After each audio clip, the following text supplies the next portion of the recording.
So a buddy called me a couple weeks ago. He was switching from ChatGPT over to Claude and wanted to know what I thought about it. My honest answer was I hadn't opened it in at least 3 weeks and I hadn't even thought about it. Which, after he asked, it kind of stopped me because I couldn't actually remember the last time I had.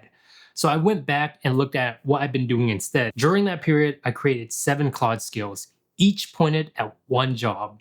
None of them do the same thing. Every morning I used to start the same way.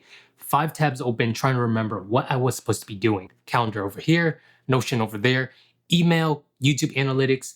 That's 20 minutes gone before I even made a single decision. Come the morning brief skill, it pulls all of it together. Calendar, filter inbox, what videos are in flight, what's at risk this week, and a few topic sparks from the last 24 hours, all on one page. I read it in about 4 minutes. It's good. And what actually changed how I start the day is that it flags which video is closest to missing its published date. I don't have to hold the whole production schedule in my head anymore. So this is our first skill. We're gonna run our morning brief. All right, here is our morning brief. We have today's focus, active now, and total open. And what's even cooler is if you type this in, turn this into HTML, it will start to visualize the whole entire thing. And see, now we have this. We would actually adjust the skill so that this is the first thing that outputs in the future. If you want to do that, then you could do, okay, now what I want you to do is update this skill so that it outputs this format in the future every single time we call on morning brief. The second one is even smaller, and I use it more than any other skill on this list. The idea skills is just fast capture. 2 sentences about the idea. It writes the Notion entry, sets the stage, files it. Takes less time than unlocking my phone to open a notes app. The reason I include this one, it's the smallest skill on the list and probably the one I use the most. It doesn't do anything complicated. It just runs in the background while I'm doing something else. All right, so right here we have skill number 2, add idea. This is a video about the moment I stopped switching AI tools and just picked one, why commitments to one tool beats constantly testing new ones. We are going to let this run. Okay, so it's all done now. Your pipeline entry is live in Notion. All 10 pages scaffolded. Step 2 already preloaded with 5 title options and 3 thumbnail concepts ready to roll whenever you want to develop it. So we created all of this beforehand already. So every single time we have an idea, we just throw it in here. We say add idea. We open up our link. So it turns into this page right here, description with quick reference, talking head, 8 to 10 minutes. Core concept, have you tried this new AI tool yet? It does production status with a pre-production checklist and even these subpages right here. And these subpages are filled in, by the way. Packages, it gives us thumbnail concepts as well. See, look at this. Concept 1, turning point, the stop sign, the revelation. Now those 2, they handled the edge of the day. The next one is where I figure out what's worth making. I was spending an hour a week on view stats or 1 of 10, manually looking at competitor outlier scores, figuring out what was worth making next.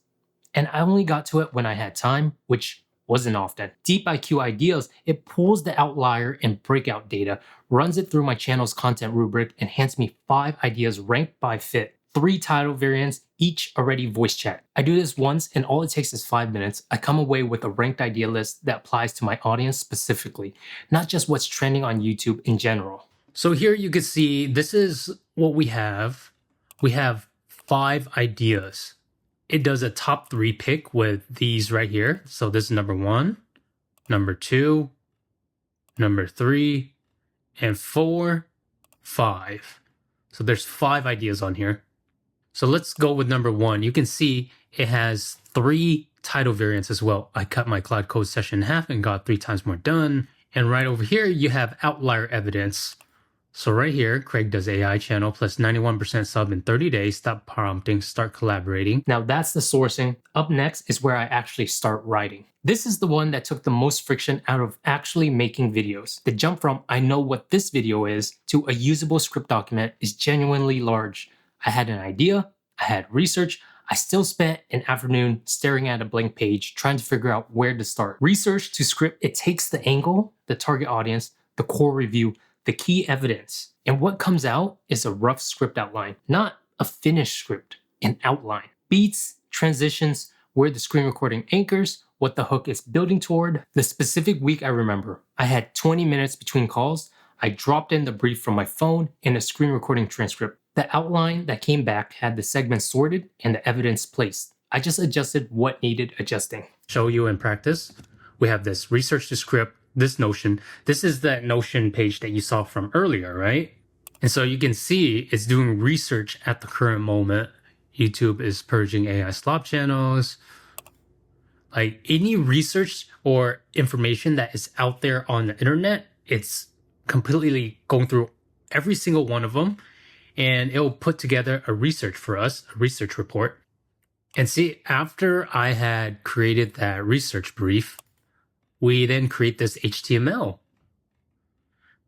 It's a nice way of showing it to us so that we can read it. Like you wouldn't read just pure text, right? You wouldn't read a just regular text document. It gets too boring. So we need stuff like this to keep us a little bit more engaged. You can see everything in a very easy to understand visual manner. And this is what makes things more actionable for us. We are very visual creatures, very dependent on our vision. Editors, they need something to work with. For a long time, I was either writing out a verbal description of what I wanted, which took forever, or getting on a call to explain.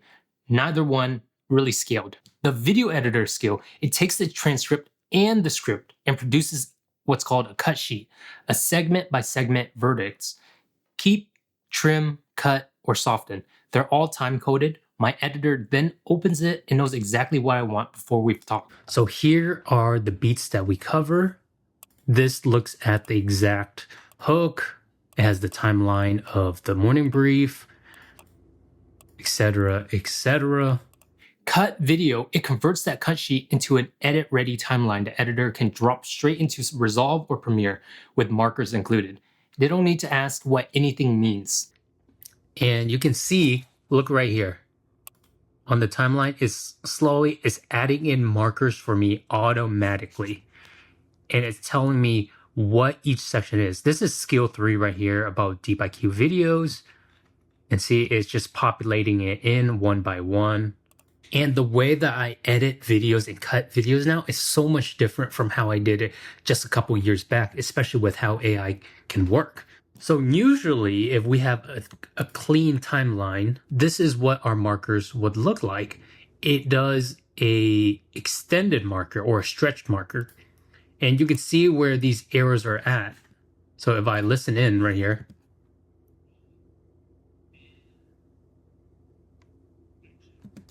it stretches to the exact part where it says rolling in action, because I've trained it to listen in on the words, to cues inside of the words.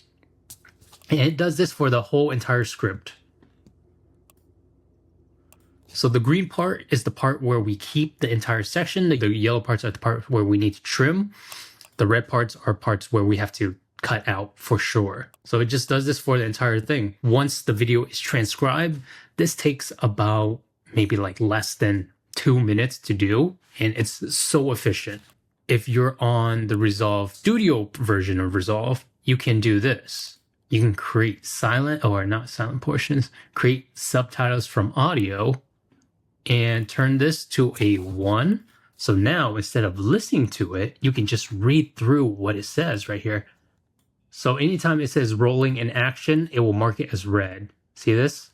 You see rolling in action. It will mark this as red. And if it's not correct, right? If it's not correct, I can adjust the timing. I can tell Claude to, all right, I've adjusted all the timing. Go ahead and cut out the yellow and the reds. Leave the greens. And it will go do that. That part, it handles the edit. The next one, it runs the moment the video goes up. Now, the first 48 hours after a video goes up used to make me a little bit anxious in a way I couldn't act on. I refreshed Studio every hour. The number would move, but I didn't know if that was good. What I actually needed to know was, is this video on pace or do I swap the thumbnail now? Green, yellow, or red?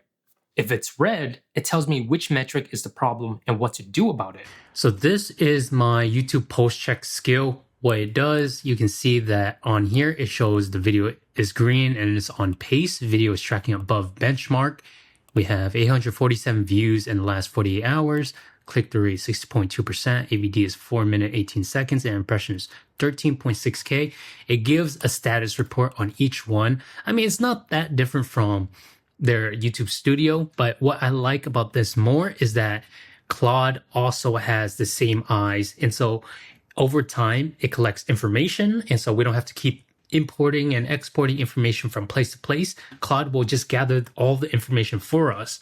And when it comes time to do a monthly brief or a monthly report on our YouTube videos, we can see it all in one, and it will give us a collective idea on where we are in terms of our analytics, what we can do better, what we've been doing well, what we should keep doing. All those things is very pivotal whenever you're running a channel. Thumbnails were always the last thing I finished, which meant I was always rushing them. Rushing is when I made the ones that didn't work. They were stock looking, without a clear anchor, and no contrast. The YouTube thumbnail skill, it runs a structured process. It starts from real reference thumbnails from channels that have already proven the format works with a real audience. Then it builds 3 variants against those references. I end up with 3 actual options to test. Not one I'm hoping lands. And these are the thumbnails that you're watching for this very video. Let's see if which one wins. Which one do you guys think will win? So here are our top 3 that we'll be A/B testing for this video, and these are some sides that we can do some adjustments on. We have our first thumbnail, which is version 1 tools/basics. We have version 2, which is version 2 receipt. These are all the skills on here. Version 3 is a split, ChatGPT on one side and Claude skills on the other. And right here is the swap iterations. This is where we started with initially when we were creating these YouTube thumbnails. That's the 7 skills, which is more than you need to start. If you want to build your own version of any of these, the pattern is the same every time. Step 1, find a job that keeps draining you. The thing you do over and over that costs you an hour you don't have. Pick the one that's the most expensive this week, not the most interesting. Step 2, write what goes in and what should come out. 2 sentences each. If you handed this to a really competent assistant, what would they really need to see? And what would the answer look like when they were done? Step 3, tell Claude Cowork the job in 1 paragraph and save it as a skill. The skill runs the next time you need it. You don't rewrite the prompt or try to remember what you did last time. If you want a head start, I put together a guide where the exact prompts I used to spin up all 7 of these. Each one in a paragraph, ready to drop in. It's free, the link's in the description. I started with one of these, the morning brief, because I needed help orienting my day before anything else. Research to script came next, then the post check. The rest built in around them over a few months. I don't need Claude to do everything. I need the right skill for each job, and over time, 7 of them were created. None of them touching each other's work. Each one stays sharp because it's trying to be everything else. That's the whole thing. I never actually made the decision to stop opening ChatGPT. It's just stopped being the thing that I reached for. And I didn't even notice until my buddy called. So tell me in the comments which one you're missing most or which one you didn't know existed. Either way, it tells me what to make next. Until next time, peace.